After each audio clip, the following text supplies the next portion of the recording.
Ahora, el iceberg de lo extraño y perturbador de Internet. Nivel 4. Mitología nórdica. Este estaría bueno, ¿eh? Mitología nórdica. El iceberg de Jesucristo y sus misterios. Este tiene buena pinta, boludo. ¿Vemos este? ¿El iceberg de Jesucristo? Pasa algo muy curioso con, bueno... A mí me gusta mucho investigar y ver temas sobre la vida de Jesús y eso porque... O sea, en las tres principales religiones del mundo, de Occidente, bueno, de Occidente mejor dicho, que es el cristianismo en sus vertientes católicas, protestantes, el judaísmo y el islam, en todas aparece Jesús como una figura importante. En lo que es el cristianismo, pues aparece como figura central. En el islam aparece como si fuera un profeta. Y en el judaísmo también aparece como si fuera un profeta.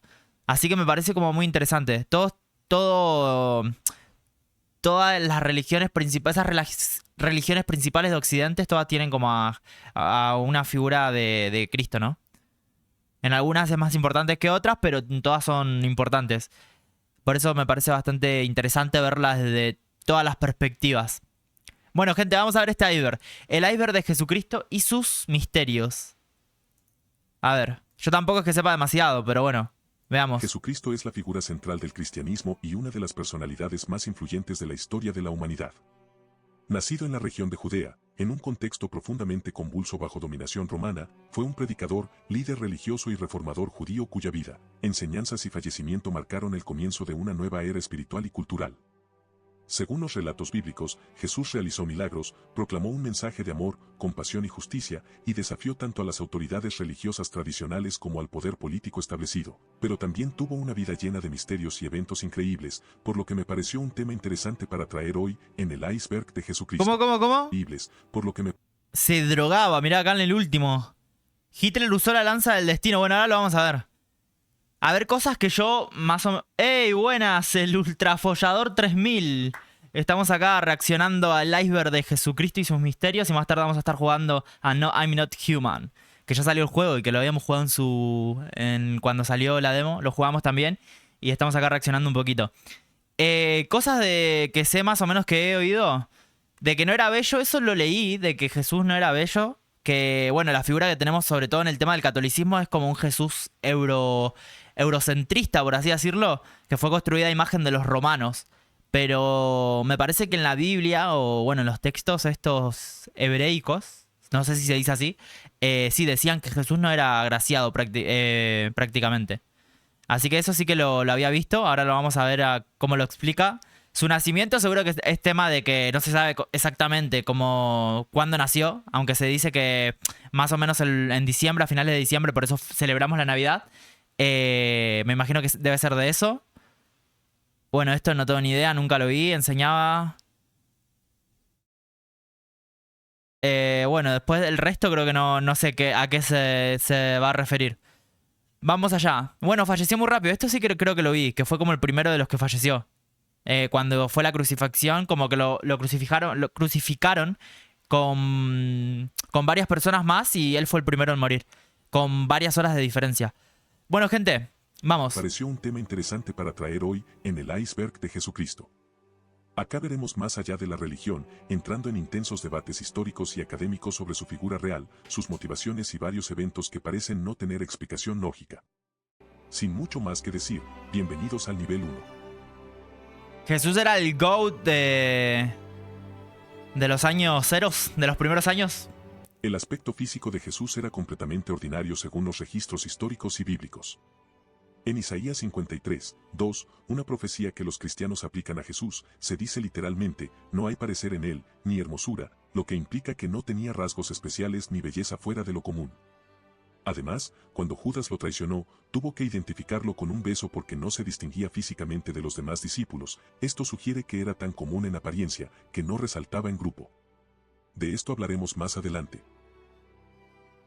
Pero eso yo creo que es bastante obvio también, no que sea feo, sino que la imagen que tenemos de Jesús, la católica, no coincide en nada en lo que seguramente fue, porque O sea, él nació en lo que sería Belén. No sé si es Israel o Palestina. Bueno, esa zona, ¿no? Siempre está como el debate. Eh, a ver, vamos a ver cómo es un palestino. eh, un palestino comúnmente, o un israelita. Bueno, mira, esta es como la imagen que se cree que es Jesús así, ¿no? O cómo realmente más o menos es. Pero acá, por ejemplo, bueno, obviamente, esto es como un estilismo más moderno. Pero bueno, sí, seguramente sería así, ¿no? Más parecido a esto, a lo que es un palestino o un israelita. ¿Ves? Siempre aparece acá esta imagen. A ver, hombre israelita. ¿Ves? Tendría que ser algo así. Bueno, esto parece más modelos. Pero digamos que Jesús posiblemente tenía estos rasgos. Estos rasgos, ¿no? Eso creo que era un poco Después de obvio. Cristo, son expresiones que usamos para dividir la línea del tiempo en dos grandes partes, los años anteriores al nacimiento de Jesús y los que van desde ese nacimiento en adelante. Esta forma de contar los años fue establecida siglos después de la vida de Jesús, por el monje Dionisio el Exiguo en el siglo VI, quien propuso que el año 1 marcara el supuesto nacimiento de Cristo, sin que existiera un año cero. Por eso pasamos del 1 antes de Cristo directamente al 1 después de Cristo. El sistema se convirtió en el calendario internacional de referencia, aunque la fecha real del nacimiento de Jesús es dudosa, y actualmente se sabe que probablemente ocurrió unos años antes del año 1. Claro, esto también lo había visto. Posiblemente, o sea, hay como un error de entre 3 y 6 años de lo que se piensa que nació. O sea, posiblemente Jesús nació no en el año 0, sino en el año 3 antes de Cristo o de 3 a 6 antes de Cristo. Entonces, en verdad, si nos basamos en el nacimiento de Jesús, estaríamos en el año entre 2028 y 2031 estaríamos ahora. Si nos basáramos plenamente en más o menos cuándo nació. Y no en 2025. Jesús hizo figuras de barro que cobraron vida siendo niño. Ah, este también lo escuché Los alguna vez. evangelios apócrifos narran que a los 5 años hizo 12 pájaros de barro un sábado, y cuando fue reprendido por trabajar en día sagrado, dio palmadas y los pájaros cobraron vida y volaron. Aunque no canónico, este relato circulaba en las primeras comunidades cristianas. Eso de los pájaros dicen que estaba como en los libros apócrifos que fueron como partes de los textos que se encontraron. La Biblia está compuesta por muchos libros, no sé, son 30 y pico de libros. Y hay partes de libros o libros enteros incluso que no se incluyeron en la Biblia. Y a esos lo recolectaron y se publicaron bajo libros apócrifos. Y cuentan otras cosas. Y dicen eso, de que Jesús cuando era chico, cuando era un niño, un adolescente, 12 años, eso, jugaba, hacía pájaros, aves con barro y les daba vida.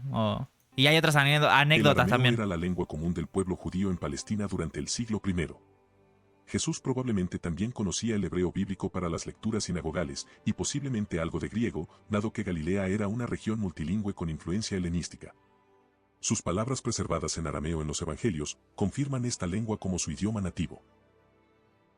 Jesús escogió a sus discípulos, El arameo ya en no se habla especial más, a los ¿no? 12 apóstoles, Es como una para que estuvieran lengua con muerta, él, creo. aprendieran de su vida y enseñanzas, y después continuaran su misión de predicar el evangelio y llevar la salvación a todas las personas. No eligió a los más inteligentes o poderosos, sino a personas comunes, pescadores, recolectores de impuestos y hombres con defectos, a quienes preparó para que fueran testigos de su obra y repartieran su mensaje tras su fallecimiento y resurrección. Sobre cómo murieron los discípulos, la tradición señala que 11 de los 12 apóstoles sufrieron martirios terribles por su fe y predicación, enfrentando persecuciones y torturas. Ah, la mierda. Por ejemplo, No rentaba Pedro hacerlo. fue crucificado cabeza abajo. ¿O sí? Andrés falleció crucificado en una cruz en forma de X. A Santiago el Mayor le quitaron su cabeza. Bartolomé fue despellejado y crucificado. Bueno, eran como muy perseguidos, se Tomás supone. fue alanceado con una lanza. Mateo fue apedreado.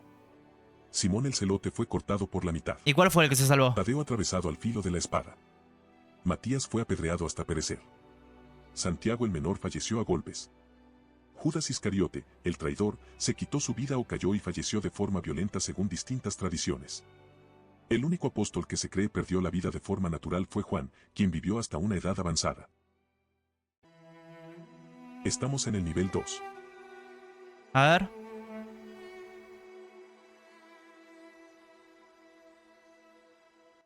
A los 12 años fue encontrado en el templo de Jerusalén enseñando.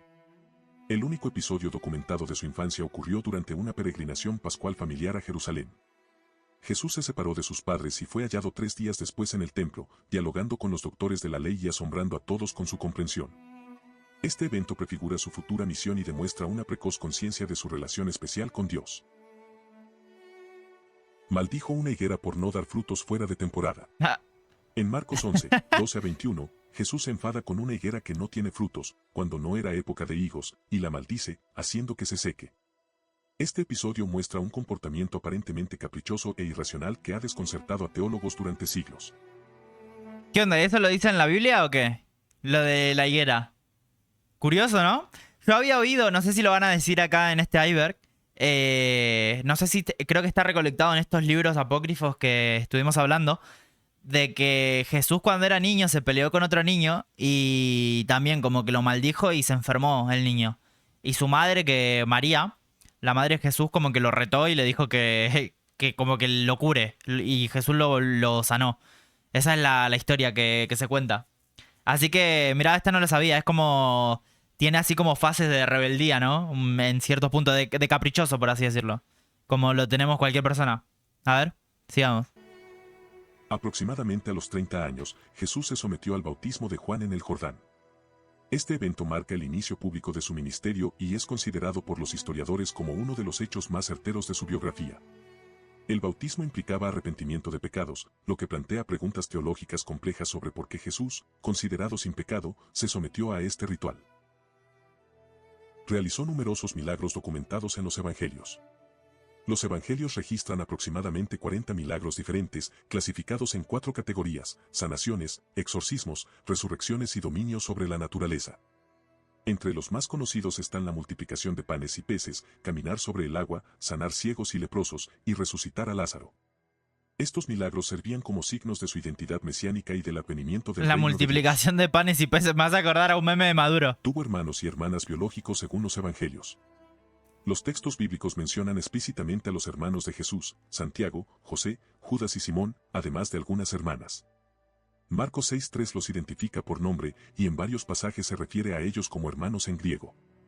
La Iglesia Católica interpreta Más que un hermano eres mi brother. mientras que otras tradiciones los consideran hermanastros de un matrimonio anterior de José o hermanos biológicos reales. Llegamos al nivel 3. Este es interesante, las apariciones por resurrección. Con las nuevas categorías de Vinted, ahora Hay puedes como vender muchos más varias, artículos de... ¿cómo se dice? Varias versiones de lo que fue, creo. Dentro de la propia Biblia. Eso lo escuché, no sé si es verdad. A ver, veamos. Trabajó como artesano y constructor. Se le menciona con la palabra griega tecton, tradicionalmente traducida como carpintero, pero tenía un significado más amplio: constructor, artesano o técnico.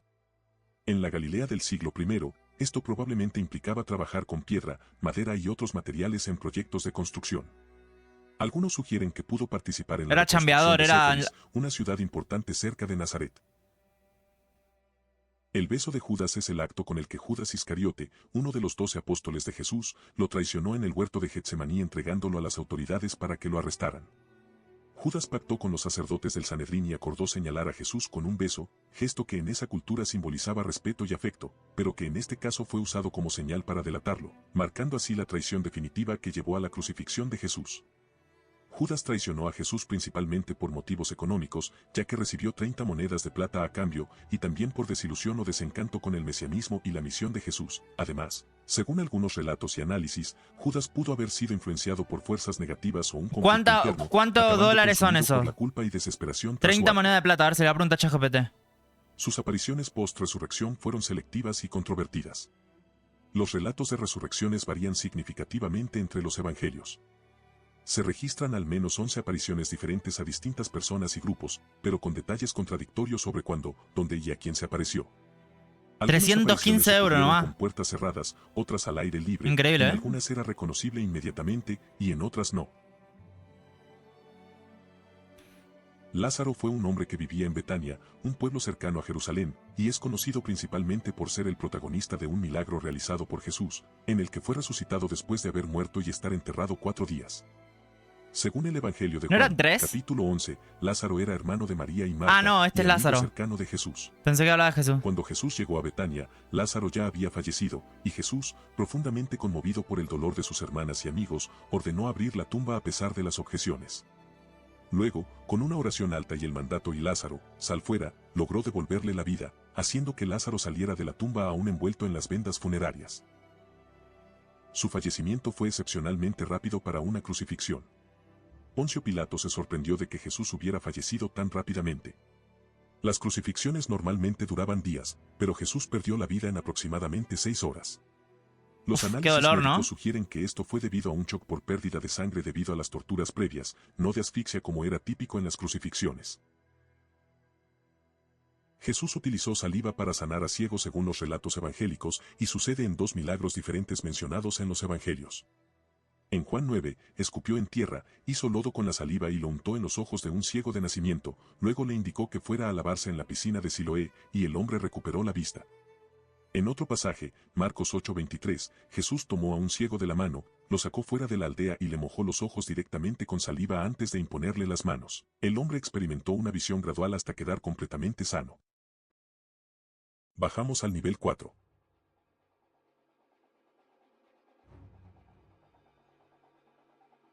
Los evangelios no proporcionan información alguna sobre casi 2 décadas de la vida de Jesús. Solo Lucas Esto sí que menciona lo crecía leí en algún lado. sabiduría y estatura, pero nada más, por lo que existe un vacío completo de 18 años en su biografía desde los 12 a los 30 años. Este periodo, conocido como los años perdidos, ha generado especulaciones sobre viajes a India, Tíbet, Egipto o estudios esotéricos. La ausencia total de información sobre estos años formativos es extraordinariamente sospechosa para una figura tan importante. Las torturas antes de la crucifixión fueron extremadamente brutales. La flagelación romana utilizaba el flagrum, un látigo con múltiples tiras terminadas en huesos, plomo o metal. Los forenses estiman que Jesús recibió entre 39 a 40 latigazos que despedazaron su espalda, causando laceraciones profundas y pérdida masiva de sangre. La corona de espinas no era simbólica, las espinas de 3 a 5 centímetros perforaron el cuero cabelludo y posiblemente los nervios craneales, causando dolor neurológico extremo. Los clavos fueron colocados en las muñecas, no en las palmas. Contrario a la iconografía tradicional, los análisis forenses indican que los clavos de 12 a 18 centímetros fueron clavados en las muñecas, específicamente atravesando el nervio mediano, y se hizo en las muñecas ya que las palmas no podían sostener el peso corporal. Uf. Esta ubicación causaba un dolor impresionante al triturar el nervio principal de la mano. Bueno, creo que en creando cualquiera de los dos dolor constante e lados el dolor insoportable. hubiera sido Su fuerte. existencia ha sido seriamente cuestionada, ya que se ha argumentado que Jesús nunca existió como persona histórica, sino que fue un mito sincrético basado en deidades mediterráneas como Dioniso, Mitra y Osiris.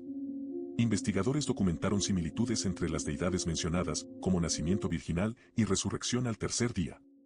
Esta teoría sugiere que Jesús fue una construcción literaria y teológica, no una figura histórica real.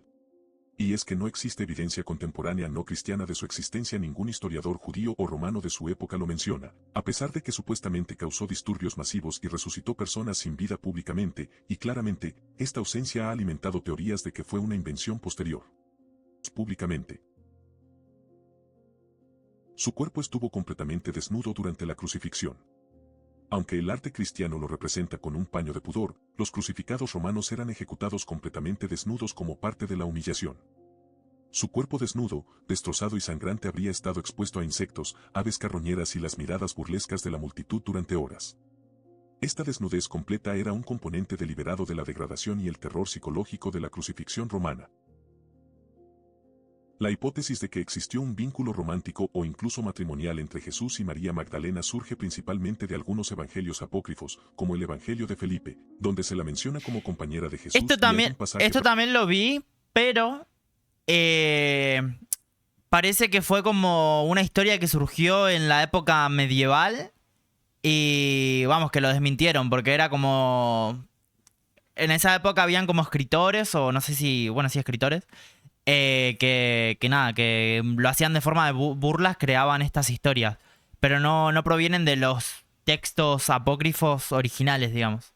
Son más bien historias que se inventaron. Fragmentado que dice que él la amaba más que a los demás discípulos y la besaba frecuentemente. Sin embargo, ese texto es simbólico y propio de tradiciones gnósticas muy posteriores, donde besar era un gesto espiritual y no necesariamente romántico. El interés moderno en una supuesta relación amorosa entre ambos fue popularizado por novelas y películas como El Código Da Vinci. Amigo, le estamos dando dinero a este, bueno, igual estamos reaccionando, así que está bien. El endemoniado de Gerasa fue un hombre que vivía entre las tumbas, completamente dominado por demonios, con una fuerza sobrehumana, ya que ni las cadenas podían retenerlo, y que se autolesionaba gritando día y noche. Cuando Jesús llegó a la región, el hombre corrió a su ayuda, pero los demonios que lo poseían suplicaron a Jesús que no los destruyera, pidiendo entrar en una piara de cerdo cercana. Jesús accedió, los demonios entraron en los cerdos, pero estos se arrojaron al lago y fallecieron ahogados. El hombre quedó completamente sano, vestido y en su juicio, lo que asustó tanto a los habitantes del lugar que le pidieron a Jesús que se fuera, pero antes de irse, Jesús le ordenó al hombre que contara lo que Dios había hecho por él, convirtiéndose así en el primer misionero entre los no judíos de la región. Y finalizamos con el nivel 5.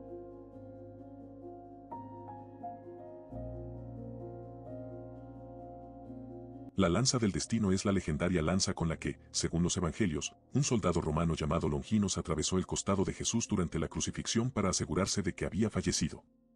Resulta que Adolf Hitler buscó activamente la lanza y llegó a apoderarse de la reliquia durante la Segunda Guerra Mundial. Hitler desarrolló una fascinación obsesiva por la misma y se convenció de que poseía un poder místico capaz de otorgar el dominio y la victoria a quien la tuviera. Al anexar Austria en 1938, una de sus prioridades fue asegurarse la lanza, ordenando trasladarla a Nuremberg junto con otros tesoros imperiales. ¿Pero qué se supone que se sabe dónde está? Durante el régimen alemán, Okay. la lanza fue tratada como símbolo de poder y fue custodiada celosamente hasta que, en los últimos días de la Segunda Guerra Mundial, las tropas estadounidenses la recuperaron. El mismo día en que Hitler se quitó su vida en su búnker de Berlín, lo que alimentó aún más el mito sobre su supuesta influencia en el destino de sus poseedores. Hoy la lanza se conserva nuevamente en Viena. ¿Es posta eso? No lo sabía. Su familia lo consideró mentalmente inestable. Marcos 3:21 registra que sus familiares intentaron llevárselo por la fuerza de algunos lugares porque decían que había perdido el juicio. Este pasaje, raramente mencionado en la predicación cristiana, indica que su propia familia consideraba su comportamiento como evidencia de trastorno mental. Sus hermanos no creyeron en él durante su ministerio, y María aparece conspicuamente ausente durante gran parte de su actividad pública. Pudo haber estado bajo la influencia de sustancias enteógenas. Algunos investigadores han sugerido que las visiones místicas, los éxtasis espirituales y las experiencias trascendentales de Jesús pudieron estar relacionados con el uso de plantas psicoactivas comunes en el Medio Oriente antiguo. ¿Te imaginas? El óleo sagrado hebreo contenía cannabis, y varios hongos alucinógenos eran conocidos en la región. Las descripciones de sus transfiguraciones, visiones y estados alterados de conciencia presentan similitudes con experiencias enteógenas documentadas antropológicamente. Si el sudario de Turín es auténtico, contendría material genético de Jesús que podría ser analizado con tecnología moderna. Esto plantea escenarios científicos y teológicos extraordinarios. Este yo lo vi, lo del sudario, y dicen que lo han analizado, pero durante tanto tiempo, primero que es como súper complicado, más de 2000 años encontrar ADN completo, y después de que pasó por manos de un montón de personas. Entonces, como que no hay un solo ADN, hay muchísimos ADNs dentro de eso, del sudario. Y después que también hay gente que dice que el sudario data de una época mucho más moderna, que no fue, o sea, ese sudario no estuvo en contacto con Jesús nunca. La posibilidad teórica de clonar a Jesús, determinar su composición genética real, confirmar o desmentir la concepción virginal, y resolver definitivamente cuestiones sobre su naturaleza humana versus divina. El Vaticano ha limitado estrictamente el acceso científico al sudario, posiblemente para evitar descubrimientos que podrían ser teológicamente problemáticos. Como cualquier niño judío de la época, Jesús fue circuncidado a los 8 días de nacido siguiendo la ley mosaica. Este acto lo incorporó formalmente a la comunidad del pacto judío y demuestra que su familia cumplía estrictamente con las tradiciones religiosas de su pueblo. El hecho de por qué está en este nivel es que su prepucio a día de hoy se considera algo sagrado, y se cree que se encuentra resguardado en algún lugar del mundo. Incluso hay teorías que dicen que quien posea este elemento en sus manos tendrá habilidades extraordinarias en su vida. ¿Qué carajo? Son como los objetos raros del Wukong, boludo. O no sé, a un amuleto, algún juego. Te van dando más stats. Los evangelios no registran en ningún momento que Jesús se haya reído. Tampoco hay ningún texto explícito en los escritos canónicos que indique directamente que Jesús haya mostrado alegría con risas o carcajadas. La imagen que proyectan los textos canónicos y la tradición es la de una figura seria, contemplativa, capaz de emocionarse y llorar, pero jamás aparece riéndose o mostrando Cheto una gran termo. alegría. Los evangelios documentan emociones como tristeza, compasión, enojo y llanto, pero no la risa. En el arte cristiano primitivo y las descripciones patrísticas también suele representarse a Jesús con una expresión solemne y seria. Espero que les haya gustado este video, y si lo disfrutaron, una suscripción será Buen de gran video, ayuda. gente. Buenos Recuerden que datos. pueden seguirnos. Ya saben, historias del búho, si se quieren suscribir ahí, que estuvimos reaccionando a su video.